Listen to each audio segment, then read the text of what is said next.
Oi, aqui Frinéia falando. Nós vamos começar mais uma live. Essa live é sobre SUS, sobre saúde, né? E sobre o Sistema Único de Saúde. E eu estou aguardando o Carlos para começarmos, tá? E, e os outros, e as pessoas também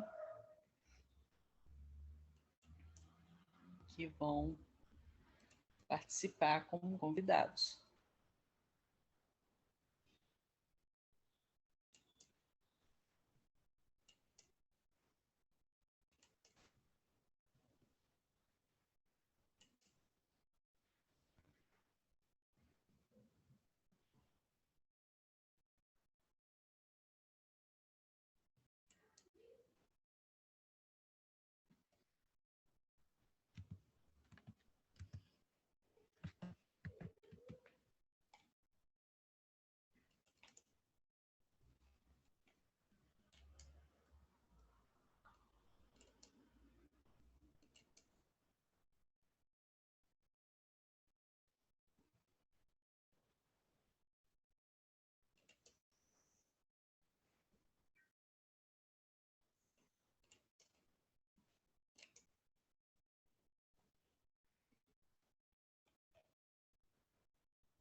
Hum.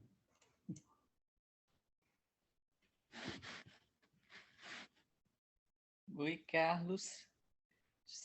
Você já está admitido.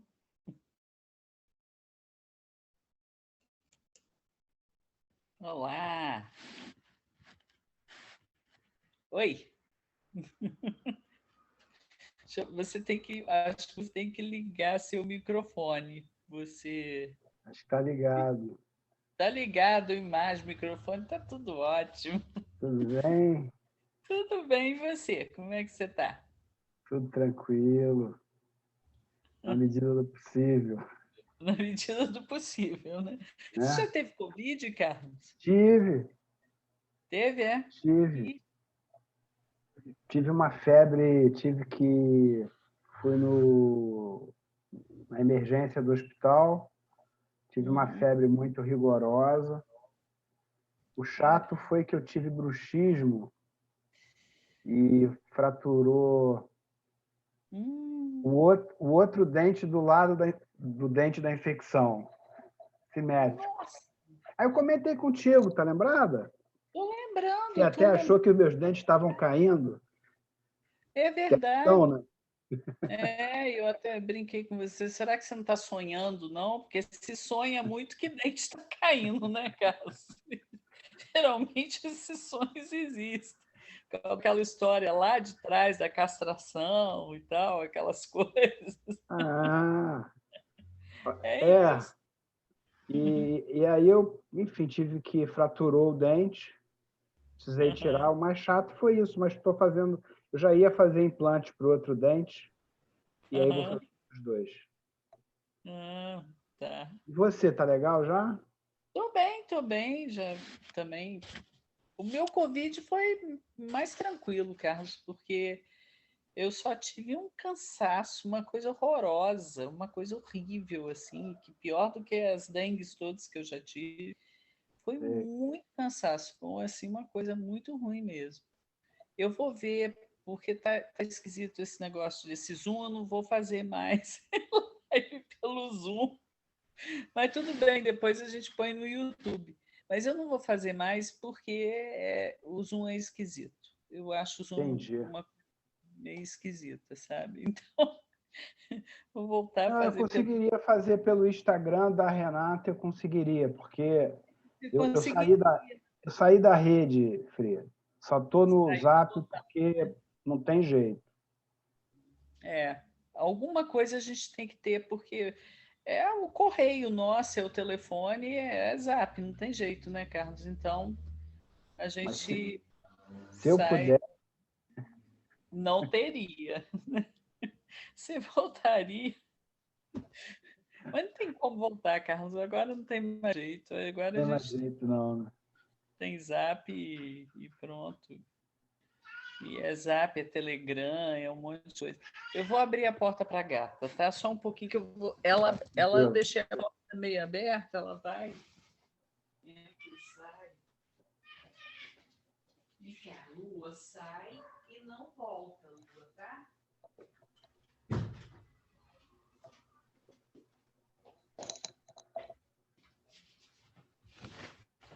Aí pronto, já botei a gata para fora. Agora eu vou colocar só um instantinho, que eu vou colocar novamente Ah, tá. Entrando uma pessoa aqui, Zeferino. Vou colocar o convite. Oi, Zeferino, no, de novo na lista, naquela lista, porque eu não sei o número desse convite aqui, tá? Esse que você entrou e tal, que o Zeferino tem entrado. Tá, eu aguardo tuas orientações. Tranquilo. Tá. Só 2 minutos, tá? Aí, vamos ver aqui. Fane, boa noite. Tudo bom? Ah, Oi. a password hoje está a dar erro. Aí um engano qualquer, né? Pois é. O Zoom, eu não tenho muita prática com ele, mas eu tô vendo que tá havendo um engano, sim. Não E é que colocaste no flyer as minúsculas deviam estar em maiúsculas uhum, uhum, e por isso é que está a dar erro. A password, a passe devia ser o V maiúsculo e no flyer está tudo minúsculo. entendi, E por entendi. isso é que dá completamente erro. Sim, entendi. Eu vou só colocar o convite agora, só um instantinho, e já volto aqui, que eu vou entrar no Zap rápido. Rápido.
Pronto, já consertei, vamos ver. Só que muito em cima da hora, né? E não sei o que vai acontecer. Mas, Carlos, a minha Oi. proposta é que a gente comece, tá? Porque de qualquer forma vai para o YouTube, depois Sei. vai ser gravado e pronto, vamos começar. E Tranquilo. já farei os convites e as pessoas entrando, eu recebo aqui, Como é que você tá? quer fazer a dinâmica? Ah, a gente Você pode, pergunta? eu pergunto, eu Tá, vou. Esse barulhinho que você está ouvindo é de gente entrando, tá? E tá. de pessoas, tá Eu bom? Tudo bem, você. conversar contigo depois de... Você tem o quê? 2 anos que a gente não se vê? 3? Eu acho que sim, Carlos, ou Eu mais. tentei te ver, mas você tinha mudado. Eu fui para o Flamengo, foi É, aquela. e aí teve o descompasso, estava chovendo no dia, eu cheguei, enfim. Eu acho que isso tem 2 anos, 2 anos e meio, não me lembro Eu acho mais. que foi uns dois É, anos, mais ou menos, Carlos, é por aí. não estava rolando ainda esse new look. Ainda não, mas agora eu vou mudar para minha casa, o consultório. Eu estou acabando a obra Lá perto da Cristina, lá na... lá perto da Cristina, é isso, Legal, perto da Cristina, um pouco acima da, entendi. mais pro final da rua, mas vai ser lá que eu vou mudar. Ô, Tá, bom Carlos, saber. Fala. e aí vai ser, eu adoro minha casa e tal, vai ser bom. Mas a gente podia começar com essa. Você já foi jogador de futebol, né? Já, Jogador de futebol passou para um estudioso aí muito, a gente pode dizer, muito consistente, né? De obrigado, né? problemas, mas muito consistente, opiniões muito precisas e interessantes, ligadas nessa questão que ninguém quer saber muito, ninguém quer saber muito de pesquisar, porque é uma coisa árida, né? A saúde é um campo árido, né? Você sempre existe alguma dificuldade, sempre existe alguma complicação, né?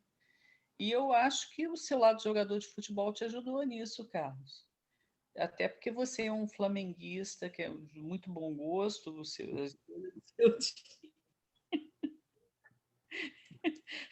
eu acho que isso te ajudou nessa a navegar por esse andar nesse caminho tão difícil, né? Que é o caminho dessa pesquisa em saúde, tudo, e eu acho que te deu bastante, primeiro, uma reserva de persistência, uma reserva de resiliência, né? Te ajudou muito, Com certeza. com certeza, né? Porque você, quer dizer, como jogador de futebol, você começou a trabalhar muito cedo, né? Você muito cedo mesmo, e depois você. E isso é uma coisa muito rara, né? Você ver jogadores, pessoas. Acho que você é o único jogador de futebol que foi jogador do Flamengo e que tem pós-doutorado, etc. Tem um tema de trabalho, de pesquisa, né? Eu acho que sim. É Tem muito. várias coisas aí, né? Curiosamente. Mas Ah, vindo de você, fica mais fácil de entender. Porque na verdade, essa possibilidade de trabalhar numa área ainda mais árida, que é a área da economia da saúde, né? Embora não fosse uma disciplina tão nova, né? Foi criada na academia anglo-saxônica no início da década de 60, mas o fato é que foi uma coincidência, sem, enfim, maiores discussões nesse sentido, mas eu concluo o curso de economia E nessa fase, em 89, eu já tinha rompido literalmente com o futebol, né? A última tentativa foi em 88. E aí eu fui trabalhar na Fiocruz, mas não havia um projeto. Então, essa é uma sincronicidade. A outra, que eu me lembrei, você colocando, é que o texto, né, o artigo de quem foi o meu mestre na universidade, o Gustavo Bayer, que inclusive já faleceu recentemente, é saúde como questão politicamente intermediada. Então, é curioso, porque o Gustavo, que não era da área da saúde, nem era um economista, era um sociólogo, escreve um texto que eu acabo fazendo a minha monografia sobre Vale Transporte, que é no setor de serviços. Então, tem uma certa similaridade, né? A organização dos serviços no capitalismo, né? Do setor terciário, tem uma similaridade sobre a sua funcionalidade para a ordem capitalista, semelhante à área da saúde em alguns aspectos econômicos, tá? Embora tenha diferenças. Então, teve essa sincronicidade, teve essa coincidência. E o que é legal você falar dessa coisa do futebol são duas coisas que me ocorreram. Uma mais angustiante e outra mais interessante. É que em 2010, aproveitando que o Zeferino e a Isabel estão com a gente aqui, eu fui convidado em 2007 para trabalhar na Agência Nacional de Saúde Suplementar. Quer dizer, parte dos nossos estudos se dirigiram a uma crítica, né, ao funcionamento do mercado de planos de saúde.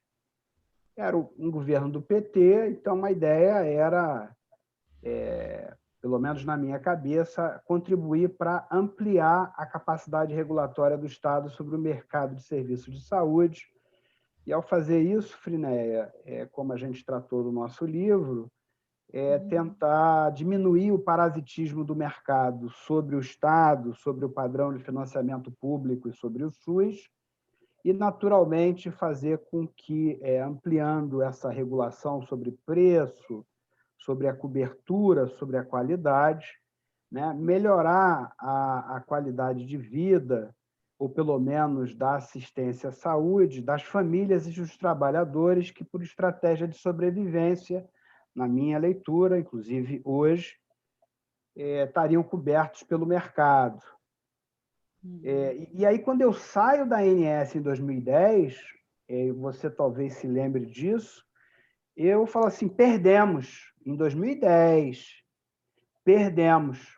Ou seja, ainda na gestão do PT, né, eu olhando o movimento de privatização, o movimento de mercantilização do SUS, associado a um processo de internacionalização que, enfim, já estava em curso e que se acelerou, sobretudo depois de 2015 e 2016, eu falo assim, perdemos, eu não vou dar conta, eu vou estudar economia política internacional.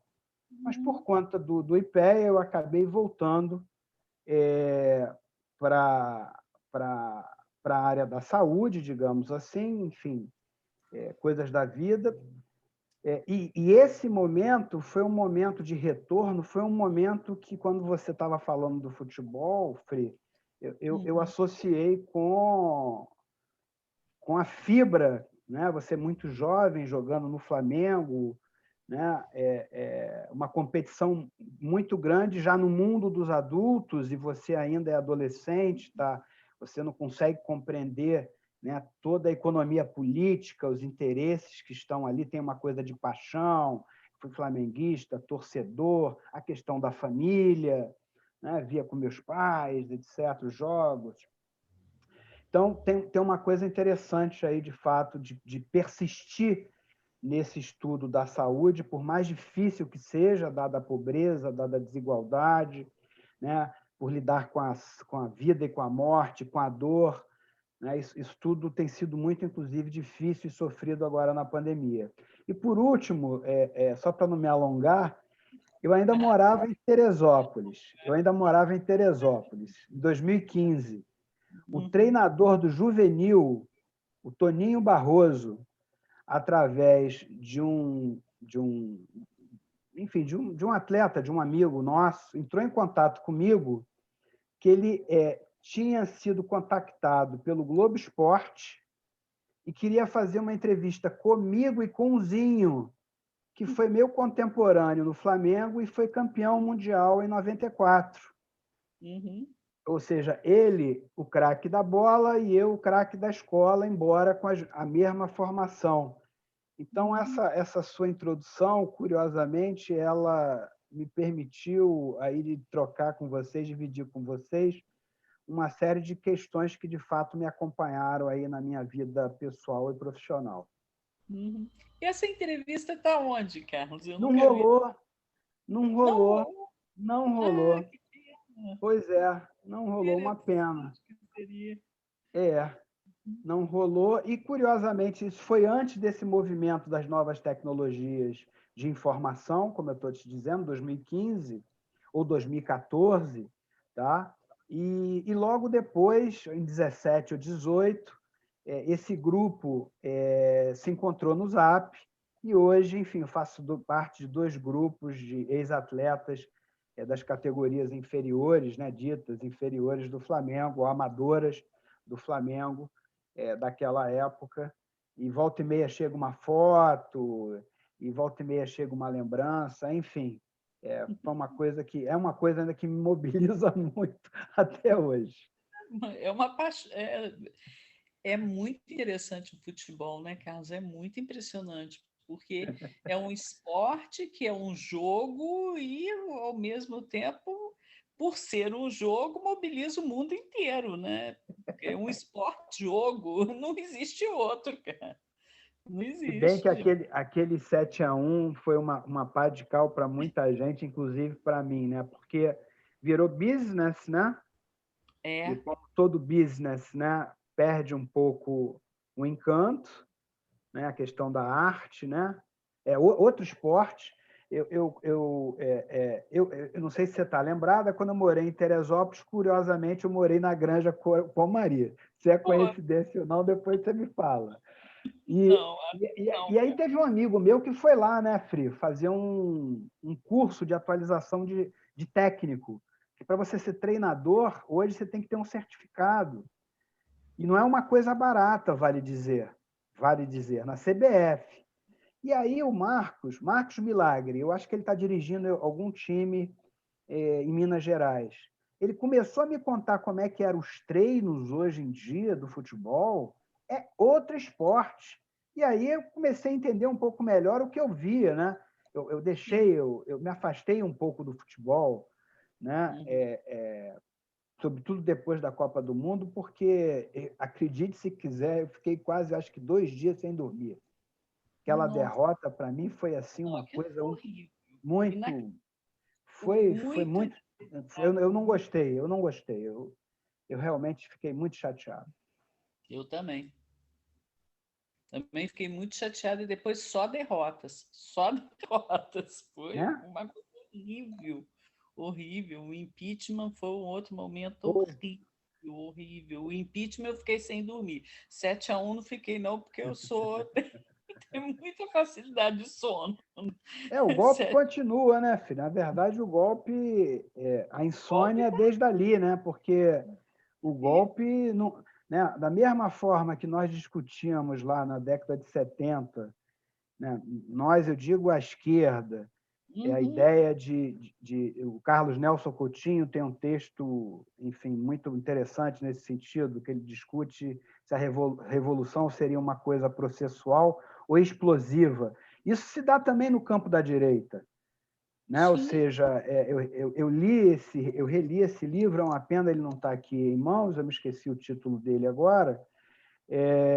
O fato é que eu fiz uma teoria do espelho e falei, bom, o que valia para a gente, e continua valendo, de certa maneira, né, vale também para a direita. Então, esse golpe, esse processo de fascistização da sociedade brasileira e do Estado, né, ele vem desde aí, e o centro, né, do ponto de vista da economia da saúde, foi essa emenda constitucional 95, né, Fri? O teto do gasto, que é um ataque à Constituição, ao direito social à saúde, para a gente não falar, senão a gente não objetiva a nossa conversa. Os recursos em saúde, sobretudo a partir de 15, o gasto público per capita federal em saúde vem caindo, né? Isso mesmo antes da pandemia, e nesse período a pobreza, a desigualdade, a própria taxa de desemprego aumentaram, ou seja, quando as famílias e os trabalhadores mais precisam, o gasto público vem diminuindo. De outro lado, os preços dos bens e serviços privados de saúde, que as famílias e os trabalhadores são compelidos, né, a comprar para a sua sobrevivência, seja plano, seja consulta, seja exame, vem aumentando. Então, é um quadro que já era dramático antes da pandemia. Com a pandemia, na presença dessa política de austeridade fiscal, embora tenha havido a flexibilização dessas regras no ano passado, e com o governo, né, claramente, né, tendo um sociopata, né, que faz uma política genocida, que tem por objetivo mediar todas as ações de combate à pandemia por motivos políticos, para refrear a mobilização popular contra o seu governo, né? Nós estamos vivendo uma tragédia, né, a céu aberto, e eu espero que a sociedade encontre formas de denunciar e lutar, apesar da pandemia, que recrudesceu, né, de janeiro para cá, de forma... poderia falar uma série de indicadores assistenciais, epidemiológicos, sendo que o governo, em 21, retoma a política de austeridade fiscal. Sim. Então, é um quadro assim que exige muita reflexão e muita força dos setores democráticos, da sociedade, para a gente tentar resistir a esse quadro e mudar essa situação. Sim, Carlos, é muito sério isso, muito. Você falando, você colocando esses marcadores como um marcador extremamente importante de toda a economia, né? De toda a economia, de do movimento da sociedade, da economia como um todo, né? Porque é uma coisa que dá para fazer, mas a gente ou não sabe direito, ou, né? Mas é brilhante isso. É muito duro mesmo, é mais que duro, né? É muito difícil, Carlos, é muito difícil e, ao mesmo tempo, é assustador, né? Mas tem que ter uma brecha, tem que ter... Eu acho que o conhecimento de tudo isso possibilita a gente enxergar uma brecha, a gente enxergar uma forma de lutar, né? De trabalhar nisso, né? Porque eu entendo luta como trabalho, né? Um trabalho bem... A gente trabalha com nisso, né? Verdade.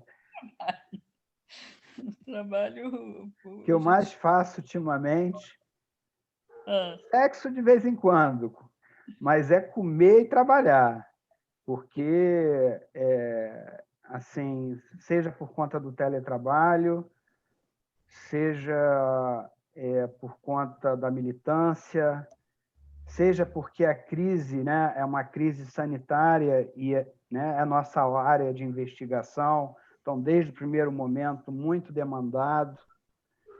E não, digamos assim, não baixei a guarda, não. Mas é um momento muito difícil, muito tenso, porque mesmo entre aqueles que estão juntos, né, nessa batalha, as divergências não são pequenas. Então, tem uma crise da esquerda mais geral, que está relacionada com o balanço que foi feito das experiências petistas. As eleições municipais recentemente também são um indicador do que vem acontecendo no campo democrático popular, um divisionismo muito grande. E isso se reflete também na compreensão desse processo e naquilo que a gente pode fazer, né, para superar essa situação. Então, se do outro lado, né, nós temos um adversário, um inimigo muito difícil, né, do nosso lado, a construção, seja política, seja programática, mesmo na área da saúde, Fri, para resistir a esse processo, está avançando, mas numa velocidade que não nos permite derrotar, eu não vou dizer o bolsonarismo, mas derrotar o Bolsonaro. Sim, pelo menos, né? Sim, sim. Claro. Ideias bem novas, bem boas de se aproveitar. Ô, Carlos, mas você estava falando da questão das explosões, né? Sei. A explosão da esquerda, né? Explosão que pode acontecer daqui a pouco, e daria para você falar um pouco mais disso?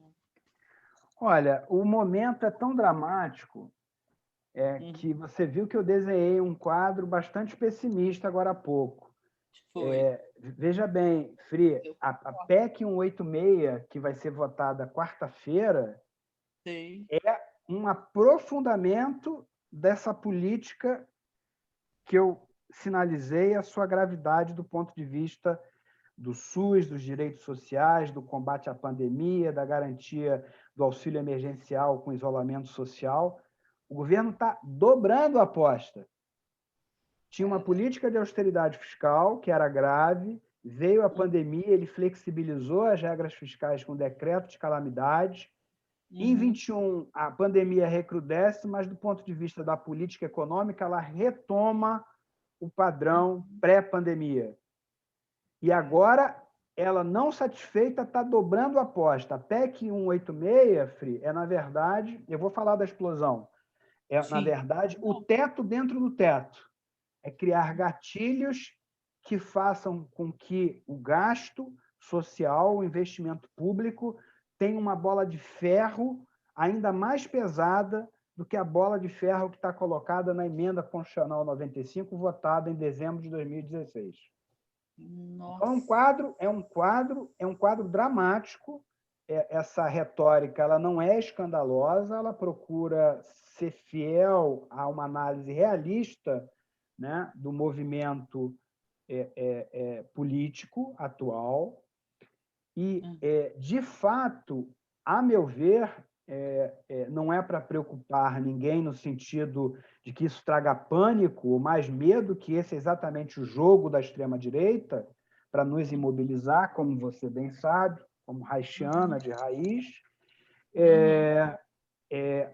A ideia é que, dado esse quadro de recrudescimento da pandemia, de colapso da oferta das UTIs, mais de 1.200 mortes diárias, avançando a passos largos para 300 mil, com subnotificação da Covid nas periferias, da taxa média de internação está aumentando e o tempo médio de duração também, né? A Covid rejuvenescendo, né? As novas cepas, né? Num quadro, né, de não combate, né, da pandemia, tampouco de garantir o isolamento social com medidas fiscais e medidas monetárias para injetar dinheiro na economia para a gente enfrentar a pandemia, né?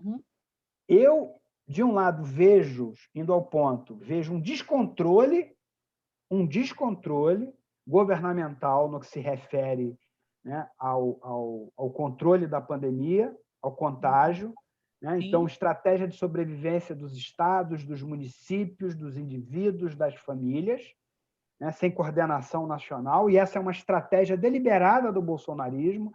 A tese do Marcos Nobre, viu, Fri? Eu acho que ela está correta, que o caos é o projeto, é a base, é o terreno privilegiado do crescimento do bolsonarismo e do fundamentalismo teocrático ou evangélico que ajuda, uma das bases de sustentação social desse projeto.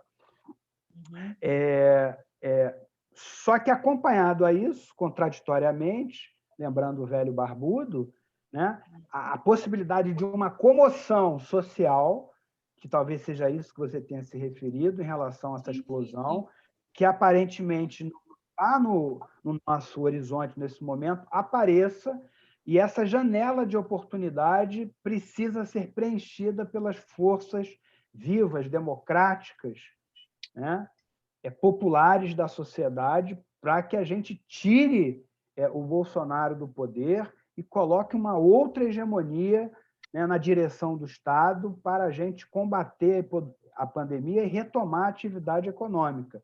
É um momento muito grave que o Brasil está atravessando. É realmente uma crise sistêmica que já não bastasse a crise econômica internacional. Sim, e talvez um dos mais graves, Carlos, que a gente já tenha passado, porque a gente, nos outros momentos muito graves, não existia pandemia e talvez existisse crise internacional, econômica, mas não tanto como a de agora. É um momento muitíssimo grave mesmo. E como é que a gente recupera isso com saúde, né? Com os movimentos, né? Com saúde nossa e com saúde dos movimentos, né? Porque o que você estava falando que das brigas internas de pessoas que poderiam estar trabalhando juntas, mas eu vejo essas brigas podem ser situações extremamente sérias e importantes, etc., mas não é agora, não é para agora. Aí ficam, é como se fossem firulas, né? Cadê você, Carlos? Você sumiu, eu não sei. Oi, Não, está me ouvindo? agora sim, agora eu estou te vendo. É como se fosse, nesse momento, você brigar por qualquer coisa, por mais importante que possa parecer, são idiotices. Eu sinto muito, é o momento de trabalhar junto. Você está pagando. Se a gente está pagando incêndio, a gente não vai brigar porque aquela água ou sei lá o quê que deveria seguir o curso para lá em vez de seguir para cá. Está seguindo para cá, está dando certo, vamos seguir para cá, depois a gente vê o resto, né? Depois a gente vê o que acontece, né? Mais tarde, porque fica muito você de novo, Carlos, você tem que mexer aí no Alô? vídeo. Oi, Alô? pronto, Oi.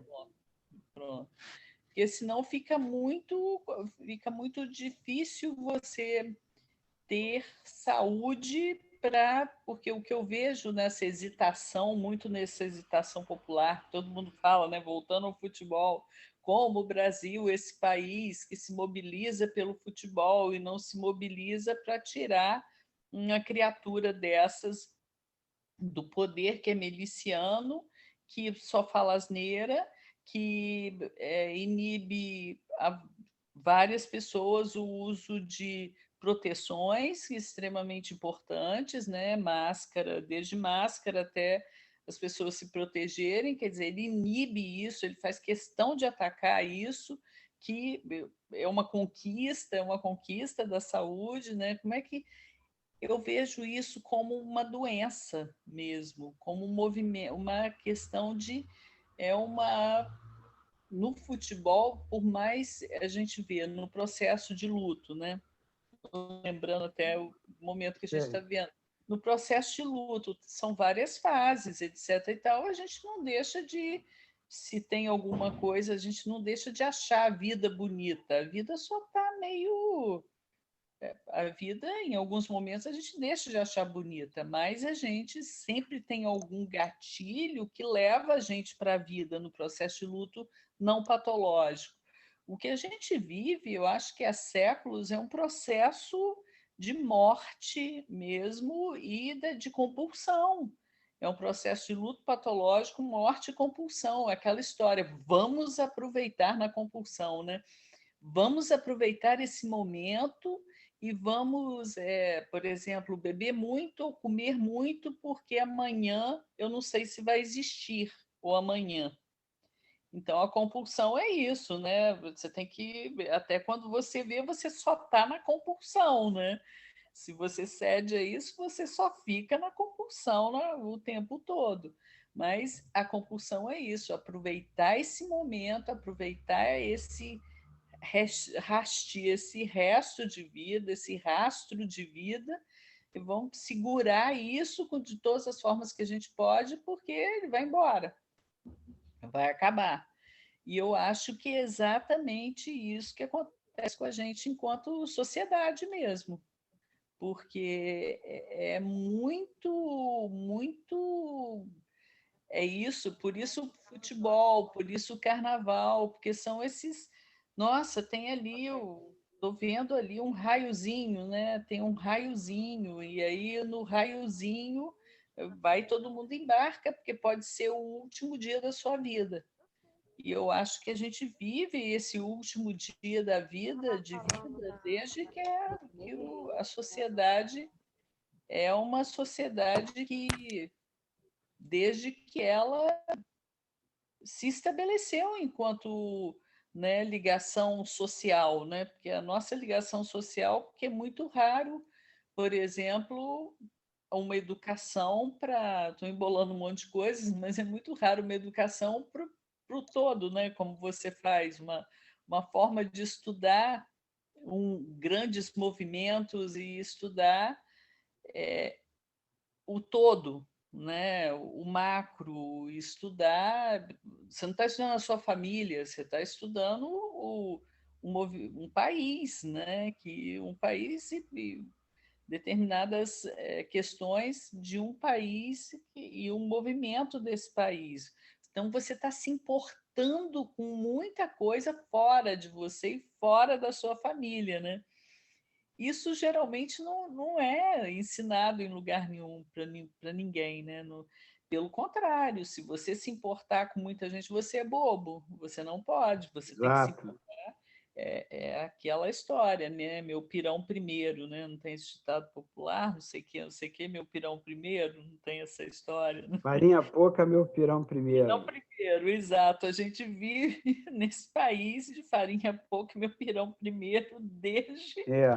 que ele existe, como se fosse o último pirão da vida ainda, né? O último pirão da vida, a farinha é pouco, o pirão é meu, é primeiro, e é o último da minha vida, né? Eu acho que entra por aí, né, Carlos?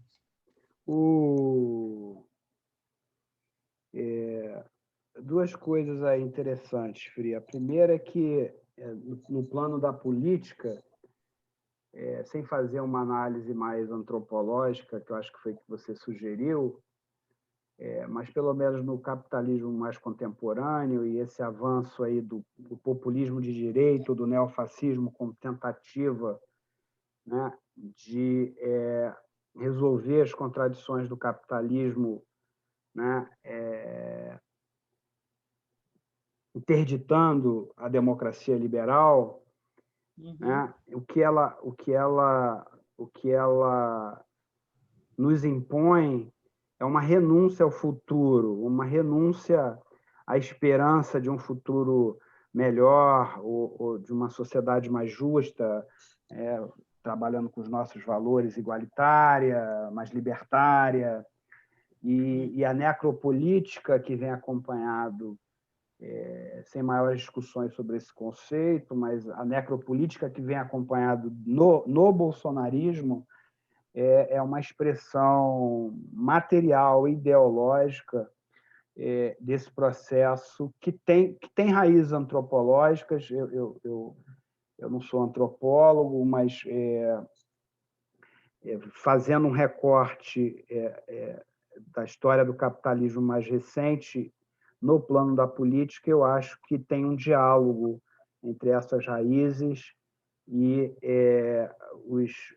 a angústia, as dificuldades de nós vivificarmos um humanismo dentro da gente diante dessa realidade política e social.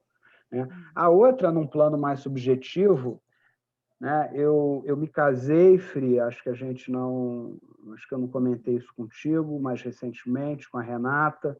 Estou morando aqui na Ilha do Governador e a gente sempre conversa e nas nossas conversas, ó, é pé no chão, vamos tocar a nossa vida, vamos fazer vamos consertar, por exemplo, hoje um sofá-cama que quebrou o sofá-cama e está uma dificuldade da gente encontrar. E não, pô, vamos fazer as coisas que a gente tem que fazer, vamos tocar a nossa vida. Agora, de olhos abertos, porque de uma hora para outra nós vamos ter que ir para Viena ou então ter um tipo de resistência mais orgânica, organizada e combativa a esse governo, se é que você me entende, Freire. Tá Entendo, certo? entendo. Então, assim, a gente procura não sem querer vulgarizar, porque essa questão da saúde mental já era, no caso da política de austeridade fiscal, antes da pandemia, no campo da epidemiologia social, as doenças mentais, né, os suicídios já eram identificados empiricamente, antes mesmo da pandemia, como, digamos assim, aquela área, né, da saúde coletiva que era mais afetada com as políticas de austeridade. Porque as Sim, pessoas, com a política de austeridade, piram, sim, né? Desculpa a expressão. não, piram e matam, mas é claro, não, Carlos. Imagina esse cenário com Bolsonaro. Nossa, Carlos, Então, tem aumentado muito o é número de isso. Imagino. suicídios A e de juventude. homens, principalmente quem se mata primeiro são os homens jovens, muito jovens. É a primeira juventude, a gente pode dizer assim, entre 20 e 25 anos.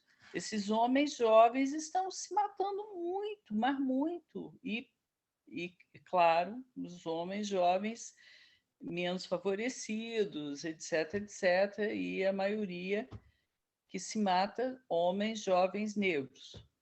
Então, Pois é. é a falta de Ah, esperança. outra coisa que eu não falei, Fria, a pandemia ela atinge todo mundo, mas especialmente os mais vulneráveis. Os mais, com Os certeza, negros, os pobres, né? As mulheres, as chefes de família em péssimas condições de moradia. sim, que tem que sair trabalhar, não importa. Exato, exato, exato. Exatamente, é isso mesmo. É, com certeza. Então, Então, Frei, o que eu tenho, na verdade, conversado, vivido e compartilhado com a minha companheira, que é uma grande mulher, uma pessoa maravilhosa, é tipo assim, lucidez a toda prova.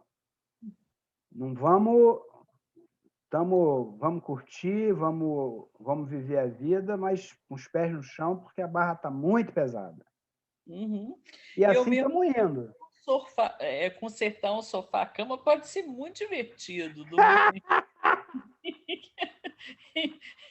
Pode ser, Carlos, claro que pode. Essa foi boa. No durante e no depois do concerto. Fazer uma Mó pausa. barato.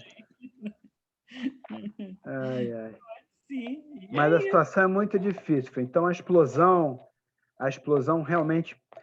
Aliás, o Amazonas foi o primeiro. No Amazonas, eu acho que já foi o primeiro, digamos assim. Né? O ministro da Saúde está sendo interpelado pela Polícia Federal, já mudou o discurso dele 3 vezes. Eu acho que um Amazonas, numa região mais rica do país, pode acontecer, o que os melhores analistas ainda não conseguem ver, em função da tutela militar e do apoio do capital financeiro, que é cúmplice dessas mortes. Essa elite financeira ela é cúmplice dessas mortes, né? Então, os Foi banqueiros cúmplice da pagaram. eleição do Bolsonaro. Sim, Né? sim, foram que elegeram o Bolsonaro. Eu acho que pode haver, sim, uma comoção social e aquilo que a gente ainda não consegue ver acontecer havendo um racha exatamente nesses 2 blocos de poder que ainda dão apoio, além, é claro, de um Congresso comprado, mas esse é venal, então pode mudar, e de um refreamento da sua base social de apoio em função, né, de uma comoção nacional em se tratando da vida e da morte. A consciência de classe, em alguma medida, aflora, e a base social popular que ainda apoia o bolsonarismo, por diversos motivos, essa seria uma outra discussão, pode finalmente ser uma pá de cal, não ao bolsonarismo, porque esse é um projeto mais global, mais orgânico e articulado internacionalmente, mas a derrota do Bolsonaro se abrindo um novo espaço, embora juridicamente a gente pode se ver ainda numa situação mediada de ter o Mourão no poder. Mas eu acho que se abre uma nova energia derrotando, digamos assim, o núcleo duro da extrema-direita hoje, que é o Bolsonaro e o seu grupo dentro do governo, que pode, de fato, nos colocar numa outra perspectiva histórica, e é nisso que eu venho trabalhando rigorosamente há um ano cravado, um ano e um pouco mais, que a nossa tarefa central na política é derrotar o Bolsonaro. Sem dúvida. E, Carlos, e é muito bem engendrada essa toda, tanto o Bolsonaro, né, o Bolsonaro público, né, o papel, né, Bolsonaro, como todos, porque se a gente pensa, é Bolsonaro e família, a maioria das pessoas veem o Bolsonaro como ele e a família, ele e os filhos. Cadê os apoiadores do Bolsonaro? Que a gente sabe, todos os governos, a gente sabe quem é que apoiou quem é que apareceu. Então, os apoiadores ficam escondidos através dessa lenda da família miliciana, né? Eles ficam escondidos ali. Então, é uma coisa muito bem articulada, assim como todas as cortinas de fumaça que são feitas. Essa questão do Amazonas, por exemplo, quantas cortinas de fumaça não foram feitas aí para dispersar, né? Dispersar a atenção e colocar em outro sentido. Não, é impressionante. E isso você está falando ao ministro que mudou de opinião mais uma vez. Gente, mas é todos os dias eles mudam Finéia, só para relaxar, você já viu Blacklist na Netflix? Já viu? Sim, sim. Então, enfim, eu não conheço muito bem o roteirista, mas claramente ele se apropria de uma série de linguajar que é militar e coloca no popular. Então, a famosa distractions, que é típica, né, de ações militares, né, o fogo de barragem, como você preferir. Sim, sim, sim, sim. A do Leite Moça foi uma, né? Pois é, a do leite moça, que é isso, Carlos? Você... Tudo bem, gente, mas o que tem o leite moça que se afoga em leite moça? Porque esse dinheiro é nada frente ao que está acontecendo e frente ao dinheiro que existe só do imposto de renda, esse leite moça é nada, é ridículo, é ridículo.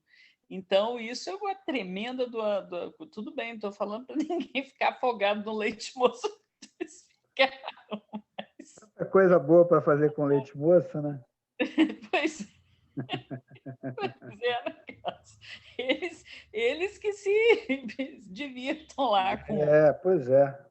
com o fingimento dessa base, né, fundamentalista, evangélica, etc. e tal, é de uma perversidade, porque esse negócio de tá, porque aquela ministra a Damares, né, da Goiabeira, tá bom, ela é de uma perversidade que é de, é, é de uma maldade.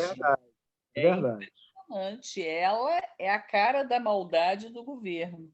Ela, com certeza, é apoiadora e, por trás dela, existem vários grupos muito ricos, né? Claro, Verdade.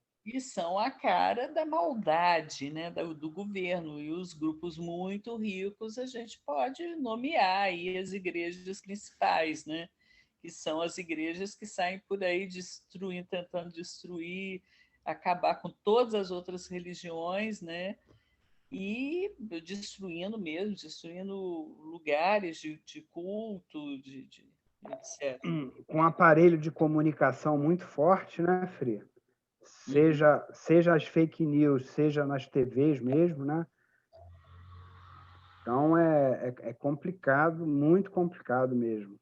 É muito. Famoso fazendo a cabeça mesmo da galera. Uhum, Se uhum. organizam em núcleos, né? Ou seja, inclusive roubam essa experiência, né, do campo socialista, se reunirem em núcleos, trabalham com fake news, distorce Uhum. mesmo a consciência das pessoas e de uma forma fanática, né? Fanática. Gente, que é isso. Isso é muito perigoso, ainda mais no país e como o Brasil, tão diverso, né? Quanto mais diverso, mais perigoso é o fanatismo, que ele mais enraiza, porque um grupo diverso que leva o fanatismo daquele grupo a princípio e que ao mesmo tempo é do outro grupo, que é do outro grupo completamente diferentes entre si, é de uma força e de um poder de propagação enorme, né? Porque eles não pegam um grupo só, são vários grupos, né? Então isso alastra que nem incêndio mesmo, é que nem gafanhoto em plantação, é incêndio, sai por aí destruindo tudo mesmo. É muito Verdade. grave, sim, sem dúvida. E outra, as igrejas é uma coisa que é o catolicismo a religião católica na década de 80, com com o movimento que ela gerava, né,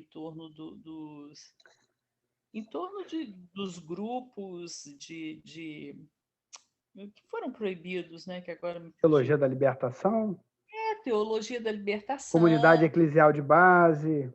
isso, comunidade eclesial de base, teologia da libertação, todas as reuniões que se faziam em torno de projetos para a família, projetos para as mulheres, projetos para isso, que eram muito amplos e muito interessantes, que deixaram de existir.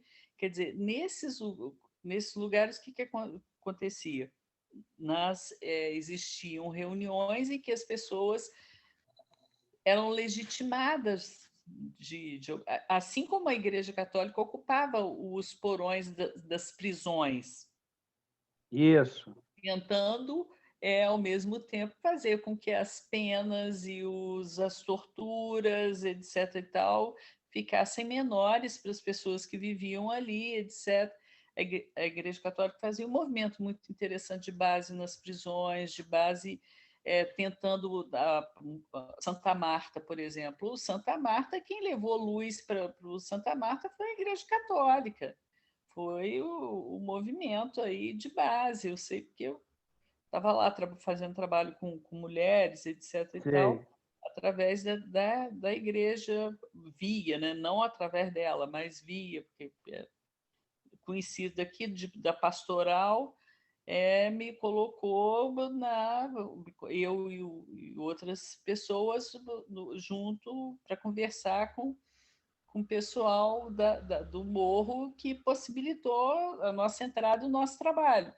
Quer dizer, era muito importante, muito importante. O que aconteceu? A Igreja Católica saiu dos porões das prisões e entraram os grupos fanáticos, evangélicos, etc., e que transformam os maiores bandidos em pastores, dizendo que eles mudaram.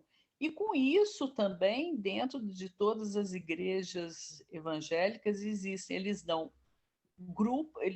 uma cobertura, assim, aqui você tem um grupo, aqui você não está sozinho, para qualquer pessoa, né?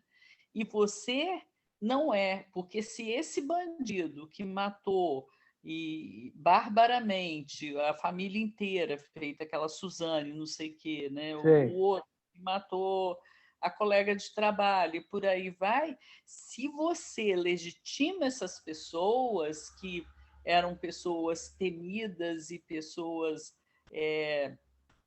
não bem-vindas em qualquer lugar, e se agora eles mudaram tanto, qualquer pessoa é aceita. A ilusão que eles passam é de que qualquer pessoa é aceita e qualquer pessoa vai ter seu lugar de prestígio, vai ser prestigiada, mas, né, eles esquecem de colocar nas propagandas, que a gente sabe muito bem, desde que paguem o dízimo direitinho, né? Quer dizer, porque isso custa caro e as pessoas não estão fazendo essa conta de quanto isso custa caro, de quanto isso custa caro você se manter nos cultos e nos trabalhos que eles roubam da Umbanda Universal, por exemplo, rouba da Umbanda muitos trabalhos e as pessoas repetem esses trabalhos e ganham ali o seu lugar, né?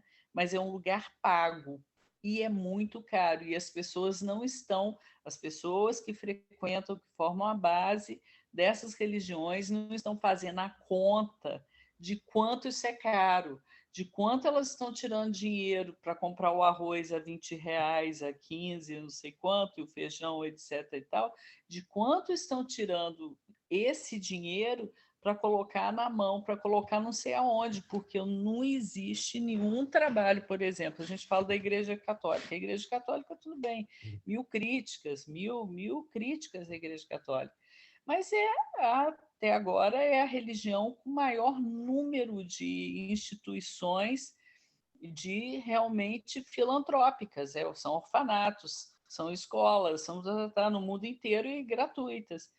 E essas, claro, a Igreja Católica continua lá com muito dinheiro, não diminuiu o dinheiro por conta disso. E esse dízimo vai para onde? Esse dízimo, lavagem de dinheiro ligado ao tráfico, ligado a não sei o quê, vai para onde? Comprar armas, comprar. A gente não sabe. Porque... E que instituição você conhece que é a Universal do Reino de Deus banca, por exemplo? Que orfanato, que asilo, que escola, tomara que nunca tenha escola, tomara que nunca exista isso, tomara que esses dirigentes continuem se enchendo de dinheiro e comprando muitos apartamentos, palácios em Miami, é o que eu torço para não fazerem essas coisas por aí, né? Não seguirem o Paulo da Igreja Católica, né? Continuarem seguindo É eles. muita grana. Muita... É um processo difícil, Fri. Você começou a nossa conversa falando aí da minha experiência como jogador. Eu me lembro bem que, como filho de classe média, Sim. e meu pai sempre muito preocupado com a educação, e na verdade, o que me levou para o... É uma outra coisa que a gente vai falar um pouquinho disso, tá? Mas e aí, o filho de classe Não, média? o que eu queria comentar contigo é que eu continuei no futebol porque eu banquei, digamos assim, a cara feia do velho. Porque, a rigor, ele queria que eu continuasse estudando, blá, blá, blá, blá, blá. Por quê? Porque futebol era coisa de malandro. Frinéia, eu não aguento, com todo respeito, porque eu sou uma pessoa esotérica, mas eu tenho dificuldade do fanatismo que eu encontro hoje, nos meus colegas, amigos do futebol, com essa coisa de Jesus, Jesus, coitado. Deus, sabe, é um negócio assim, meu Deus do céu, meu pai brigava comigo porque futebol, pô, era coisa de malandro. Mil vezes essa malandragem do que esse fanatismo que eu vejo hoje. É uma coisa, assim, para mim, muito difícil. E aí eu fico na minha, naturalmente, e vida que segue, mas é complexo, do ponto de vista cognitivo, do ponto de vista político, é complexo. Carlos, o conselho que eu te dou é assim para você exercitar cada vez mais a sua paciência, Você Não, mas exercitar tá de boa. Tá de boa, mas é por não difícil. é bem porque é um absurdo. Agora, Carlos, isso tem muito a ver com isso que você falou. Você realmente foi um jogador do Flamengo, mas você morava na Zona Sul e era classe Isso, média. isso. Nenhum pai eu acho muito difícil, a não ser que você tivesse colegas muito próximos de você no mesmo time, né, literalmente, mas eu não existia nenhuma família que incentivasse os seus filhos que estavam no futebol a estudar. Não. Não. Meu pai tem esse mérito, meu pai e minha mãe. Isso aí, E eles são classe média, cara. é.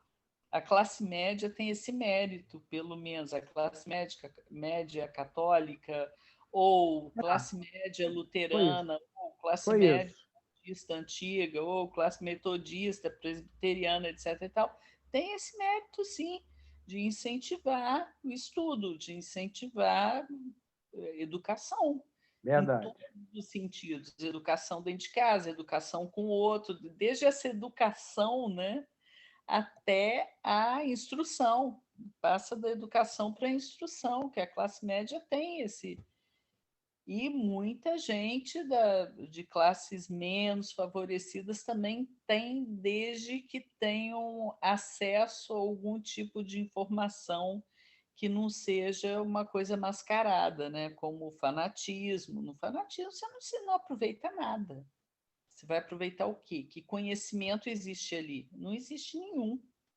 Se a gente pegar o fanatismo do nazistas, qual o conhecimento? O conhecimento que a gente tem, que é uma coisa copiada, né? Que é aquela história, vamos repetir a mentira todos os dias que ela se torne até ela se tornar verdade. Eu acho que isso é romano, se eu não me engano. Vem dos romanos. Não existe um conhecimento de raiz, de base, e nenhum fanatismo, Verdade. né? Também acho. Então essa Ne- história. ne- Nesse, nesse sentido, eu sei que você não gosta muito dele, mas é Ah, muito mais interessante você ouvir a leitura do Osho, né? aí eu gosto do Sobre o Osho. novo. Eu Não acho vem, Osho. não. Não vem, não. O Novo Evangelho, por exemplo, é uma leitura muito mais aberta, mais plural, mais poética, do que, por exemplo, se você pega um pastor até bem intencionado, vamos falar assim, em torno da Bíblia. É uma coisa assim Louca. difícil, Essa Bíblia não difícil, é a Bíblia, né? Para começar, né? Todas são falsificadas. Todas as Bíblias dessas religiões aí evangélicas são todas falsificadas, difícil. todas. É impressionante. Eles Então, colocam deixa eu te goiabeira contar uma coisa. mangueira. Oi? Deixa eu te contar uma coisa, senão eu não vou. Conta. Por conta dessas andanças esotéricas, né? Eu fiz uma prática xamânica com aquela coisa tenda do suor, mó barato e Sei, eu tal. também fiz, tá? Na Bahia. Lá Legal, na Bahia, de onde veio sua família. Um ramo legal, da família eu fiz. legal. E quem me indicou foi a Cristina Ror. A Cristina Ror, ela faz um trabalho lá em Teresópolis de alinhamento de chakra. Acho que já falamos dela. E aí foi interessante porque teve um congresso, acho até que eu te mandei o convite. Teve um congresso Luminarium e ela me chamou para eu dar uma palestra. E aí o título da minha conferência, digamos assim, foi eu peguei um ditado sufista que é assim, Frei, confie em Alá, mas amarre seu camelo primeiro. Bases de uma economia quântica. Eu li Incrível. alguns livros, eu vou te mandar essa apresentação. Foi o maior barato. Eu discuti Marx, Osho, E aquele cara que fala sobre física quântica, que eu me esqueci o nome dele. O Capra. O Não foi o Capra? Capra, não. Não, É outro. aquele. Eu sei. Eu não decoro o nome dele. Eu Mas também. foi muito melhor. Então, assim, falando sério, assim, é impressionante como é um pensamento, esse fanatismo decorre é quase de um anti-pensamento, né? Não tem Consegue nem fechar todas as portas que a religiosidade, a meu ver, né, poderia abrir para reflexão sobre a existência, né, sobre os dilemas da humanidade, fecha completamente e segmenta, né, ou seja, nós somos os bons, os puros. É o nazismo, né? é nazismo. Nova raça, uma nova... Uhum. É a pureza. A A pureza. pureza, mito da pureza, exatamente. É o mito da pureza, que a pureza não existe, né? Então é o mito da pureza, é muito nojento, é muito triste, sim. E cega, né? Cega para dentro e cega para fora, né? Pega para fora, porque a primeira Alguma coisa. coisa eu tinha que aprender com 30 anos de terapia haitiana. As pessoas têm medo de olhar para dentro, vem essa igreja e reforça isso, e consolida e cristaliza, e vamos embora. Não é Vamos embora. isso? E principalmente não sente, não pensa. Não sente, não pensa, porque o que a gente pensa, a gente sente, o que a gente pensa, o que a gente sente, Verdade. uma coisa está alimentando a outra, né? As pessoas não pensam e não sentem, então ficam, enquanto estão ali seguindo, né, aquela proposta, não, a proposta é não precisam, vocês estão aqui e vocês não precisam pensar, nós pensamos por vocês, vocês não precisam sentir, nós sentimos por É, vocês. Olha que coisa, que vida é. horrível, Te né? potencializa totalmente, né? Potencializa totalmente. A primeira coisa que acaba é com a nossa potência, que a nossa potência vem do sentir, disso que você falou, da ligação e dessas reflexões com tudo, né? Com tudo que se passa, né? Seja toda essa busca, vem daí, né? A nossa potência, né? Então, e da relação com o outro, principalmente da relação com o outro, né? Mas pois é, Carlos, aí entra, né, essa questão que eu estava Ah, de você, e eu acho que você é uma pessoa que sempre enfrentou a vida inteira inúmeros preconceitos de um lado, de outro, e conseguiu se safar de todos esses de grande parte desses preconceitos sem rancor, né? Uma pessoa que está de bem com a vida, buscando, né?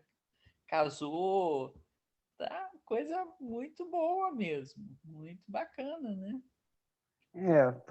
tô vivendo um momento legal. Aquela fase lá quando eu tive doente foi meio complicada por Foi. esse e outros motivos, mas passou. Até porque se aquilo ali tivesse acontecido agora, sei não. Não, Que é Carlos, muito barra pesada. E todo dia, é um leão por dia, né?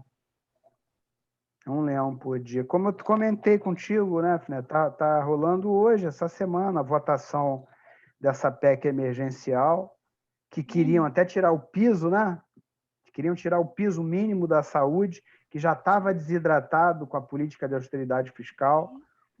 Então, assim, estava com a cabeça boa e continuo com a cabeça boa para tocar o barco para frente. Carlos, é um país sem Ah, saúde, né? O que é isso, gente? Como é que pode isso? o Bolsonaro consegue ser assim. Hoje de manhã cedo, eu assisto alguns blogs, algumas TVs fechadas. Aquele, eu me esqueço o nome do presidente acho que é da Hungria, que também é um populista de direito. O Não, cara não lá precisa tomou, lembrar o mas nome. ele tomou vacina, Fri. Ele tomou vacina de máscara, Mandou as pessoas, né? entendeu? Foi, O foi. Bolsonaro consegue ser assim de um extremismo, assim, realmente um cara é um sociopata. E tem um projeto claro na cabeça.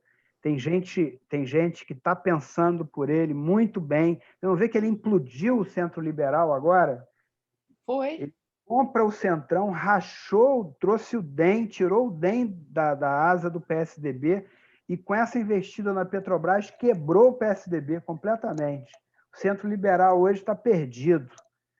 Então, não dá para achar que esse cara é ruim de política do ponto de vista dele, ou seja, rebentou com o Centro Liberal. E tem a seu favor o antipetismo, né, que foi criado por essa mesma elite financeira que hoje ganha com as benesses promovidas pela política econômica e pela privatização do governo Bolsonaro. E, é claro, né, a sua posição subordinada ao imperialismo estadunidense. Né? Estão ganhando muita grana. Estão ganhando. Na área da saúde, viu, Frio? Eu estou com dois trabalhos onde eu estou analisando os indicadores econômicos financeiros, né, do mercado de planos de saúde agregado, e estou analisando também daquilo que a gente chama de operadoras líderes. Né? São, digamos assim, aquelas operadoras, né, de planos de saúde, né, os empresários, que estão na frente no padrão de competição. Né? São mais concentradas, ou seja, tem um mercado maior, são mais centralizadas, ou seja, é uma holding que tem laboratório, que tem hospital, que tem plano de saúde, que pode ou não estar atrelado a um grupo financeiro maior, pode ser internacional, pode ser mix. Né? Então, a gente está com dois trabalhos para sair, e esses dois trabalhos mostram o seguinte: primeiro, estão ganhando muita grana, mas, segundo, estão ganhando muita grana, inclusive em relação a outros setores da economia brasileira. Ou seja, a coisa é tão escandalosa, que, além dos caras estarem ganhando muito, né, com a fragilidade do SUS, com a fragilidade da capacidade regulatória, com um projeto ideológico de privatização do sistema de saúde, que eles não só estão ganhando muito, mas estão conseguindo ganhar mais. Mesmo na crise, Fri. Aliás, na crise foi que eles retomaram as suas condições de rentabilidade, porque eles, de um lado, aumentaram o preço, tá? E, de outro, expulsaram com a crise, né? Com o desemprego, com a queda da renda, expulsaram, digamos assim, Fri, o que a gente chama tecnicamente de seleção de risco, ou seja, dos pacientes que gastam mais. Ou mais doentes, do ponto de vista deles, por favor, tá, pessoal? Quem está me assistindo. Não, claro. É um jargão do mercado. Então, os caras estão ganhando muito dinheiro. Não é nenhum problema, não. Tem que mais é que gastar mesmo. Né? E a gente que está saudável tem que. Eu queria muito saber para onde vai o dinheiro do meu imposto. Eu gostaria muito de saber, eu não ligaria a mínima de pagar 3 vezes mais do que eu pago de imposto, desde que eu soubesse. Se eu souber que tem uma pessoa. Esse é um outro assunto importante, Fri. A gente acabou, enfim, falando de outras coisas igualmente importantes e interessantes, mas revogar a emenda constitucional 95 é uma necessidade, né? Ou reeditando o decreto de calamidade pública, Fri, que foi aprovado ano passado. Porque, ao você fazer esse decreto de calamidade pública, você flexibiliza as regras fiscais, ou seja, o teto de gasto, o resultado do primário, que tem a ver com a lei de responsabilidade fiscal, tem a questão da regra de ouro, que proíbe o Estado se endividar para financiar ações de saúde. Isso também foi flexibilizado. Então, essa é uma perspectiva. Você fazer com que, dado o recrudescimento da pandemia, vamos decretar novamente a calamidade. Fazendo isso, você consegue fazer com que as famílias voltem a receber o auxílio emergencial, sem esses entraves fiscais, né? Sem austeridade fiscal. Né? Uma outra medida, Fri, né? Além dessas duas, como você lembrou bem, né? Seria você estar, ainda que emergencialmente, já que a gente talvez não tenha força para, nesse momento, instituir, né, um imposto sobre grandes fortunas, né, para os super ricos, né, como tecnicamente a gente está chamando informalmente, né, os super ricos da economia, para que você pudesse estar garantindo a retomada da economia e recursos adicionais, embora eles existam hoje, tá, Fri? Porque todos os países estão se endividando e emitindo moeda para enfrentar a crise, tá certo? A gente que está com essa política de retomar a política de austeridade fiscal em meio ao recrudescimento da pandemia. Isso é um absurdo, pessoal, mas é um absurdo mesmo. Isso é genocídio. É genocídio, não é forçação de barra da minha parte. Todos os países estão flexibilizando as regras fiscais e monetárias para combater a pandemia e para retomar a atividade econômica. Não é só a crise econômica, como você lembrou bem, Fri, é a crise econômica com os efeitos de uma crise sanitária barra pesadíssima. Sim, sim, sim, Carlos, isso. Então, isso. a questão tributária também, Fri, seria uma outra alternativa para as pessoas não acharem, quem eventualmente possa ver essa nossa conversa, que não tem tecnicamente solução. A gente pode decretar novamente a calamidade pública, flexibilizar as regras fiscais, pagar o auxílio emergencial, garantir o isolamento, ter uma coordenação nacional, ter um imposto sobre os super ricos, tá certo? Só que, para isso, desde março do ano passado, ou janeiro do ano passado, eu venho defendendo que não dá para fazer isso com o Bolsonaro no poder. Ele é negacionista, a ele interessa esse game, né, porque tira a mobilização popular de oposição das ruas, porque nós somos responsáveis com o isolamento, com as medidas de proteção no âmbito da saúde individual e da saúde coletiva, mas nós temos que ir para cima, nós temos que derrubar esse cara, abrir uma nova janela de oportunidade e fazer com que em 22, né, o campo democrático popular esteja unificado para que a gente resista a qualquer tentativa de golpe desse bloco de poder que hoje se encontra na presidência da República. Sim, e se encontra o Ciro, quando essa história do Ciro falar que vai derrubar o PT no primeiro turno, gente, isso é odioso. Ele está servindo a quem, cara pálida? Ele está servindo a quem? Ele é amigo, ele janta ao lado direito, ele almoça e janta ao lado direito do Bolsonaro? Deve ser, né? No mínimo. Ao disfarce. Gente, é ridículo, Carlos, é ridículo. O Ciro percebeu essa implosão do centro liberal, né, Frei?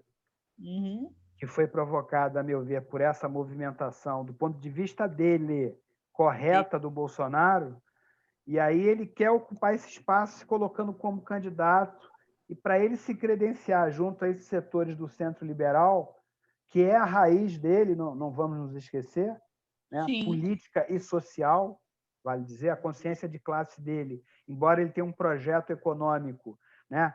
A teoria é linda, né? A teoria sempre é linda, né? A prática são outros 500.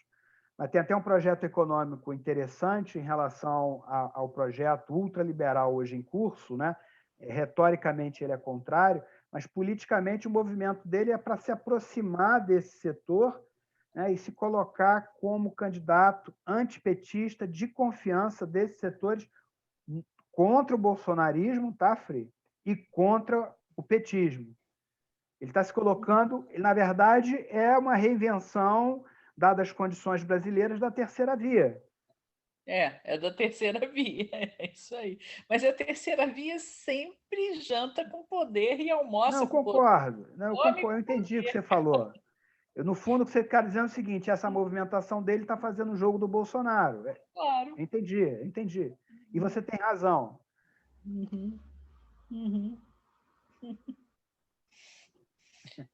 Sim. Ô, Carlos, vamos abrir para as perguntas? Vamos abrir o microfone de todo mundo. Gente, isso aqui é impressionante, porque você tranca microfone, você... É muito impressionante esse negócio de Zoom, sabe, Carlos? Eu vou pedir para todo mundo abrir o microfone, porque eu não, todo mundo fechou o microfone, né? Então, estou Vou pedir para todo mundo. Vou abrir daqui. Já sei, lembrei, Carlos, lembrei de onde abre tudo, né? O microfone. Aqui, pronto. E acabou que não tá me deixando as criaturas. Eu acho que eu fechei o seu microfone. Você fechou de todos. Fechei todo.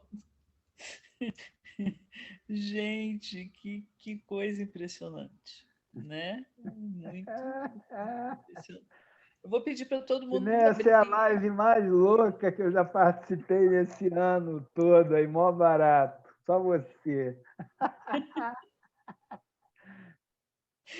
Carlos, só você. Nossa, estou muito agradecida a sua participação e que vai ficar gravada para todo mundo poder visitar quando quiser, porque o que acontece muito legal nessas lives é que às vezes as pessoas não comparecem tanto, mas depois você vai ver lá no histórico, tem não sei quantas pessoas viram, não sei quantas pessoas, que a vantagem é essa, né? De ficar gravado e você ver quando você quiser, você ouvir quando quiser, né? Tem bom isso. Então, está fazendo 20 anos que a gente se conhece esse ano. Pois é, cara, esse ano 20 anos, Carlos, é muito tempo, que bacana.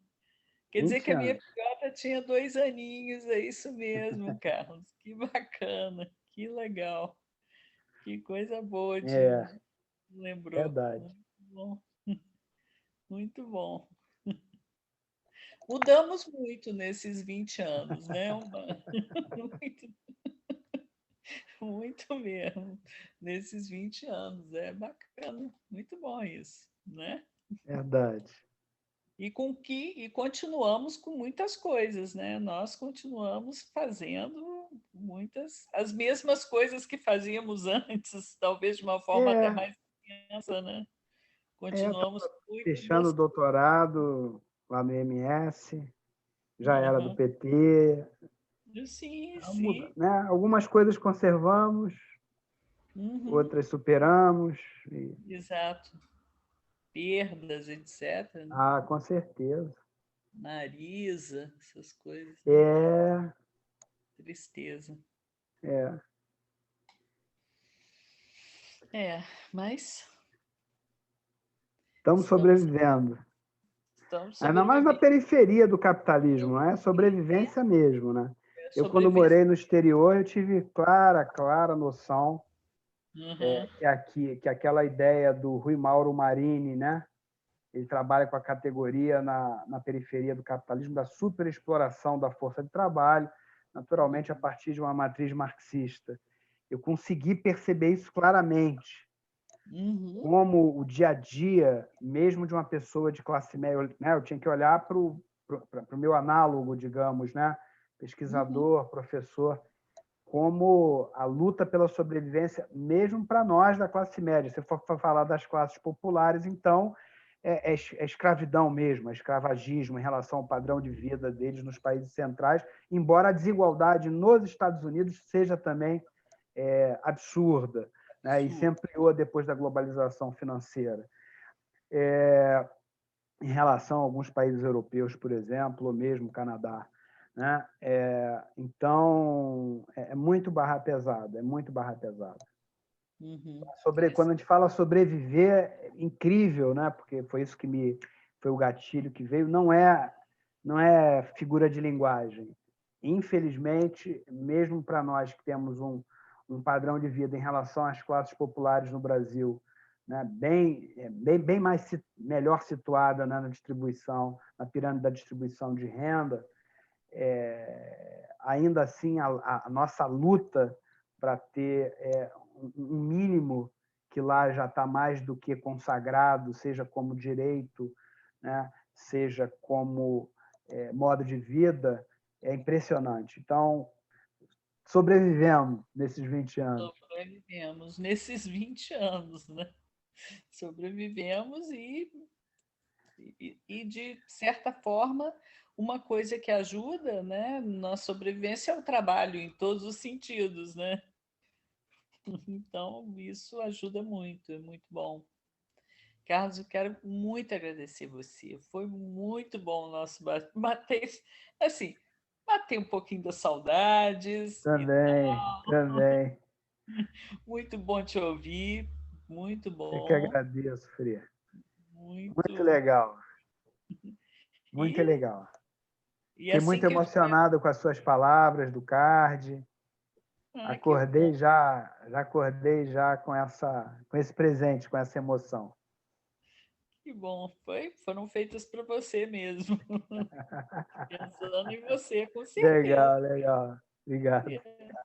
Aceitar. Agradecer também a todas e todos que participaram aqui da live com a gente. Eu também agradecer muito a todos. E olha que o Zeferino, lá de Portugal, ele está Opa, quantas legal, Zé horas da querido. manhã lá? Obrigada aí, obrigado. Verdade, É, muito, verdade. muito, Obrigado, muito Isabel, tchau, Isabel, Lourenço. tchau, todo mundo, já que vocês não Tchau, querem Finé. perguntar. Tchau, Carlos. Um beijão, Até, querida. até, Tá até bom. por A aí. gente se fala. A Um gente se beijão. fala. Boa noite a todos e todas. Valeu. Tchau, tchau. Valeu. Tchau. Tchau. Beijo. Beijo. Tchau. Tchau. Lourenço é de Moçambique, por exemplo. Ah, Então, legal. Pô, legal. Pô, bacana, né? da África, lá de Moçambique, caramba, legal. Valeu, Lourenço. Um abraço. Um abraço. Um Tchau. Boa abraço para noite. todo mundo e obrigada. Tchau. Nada. Tchau, Carlos.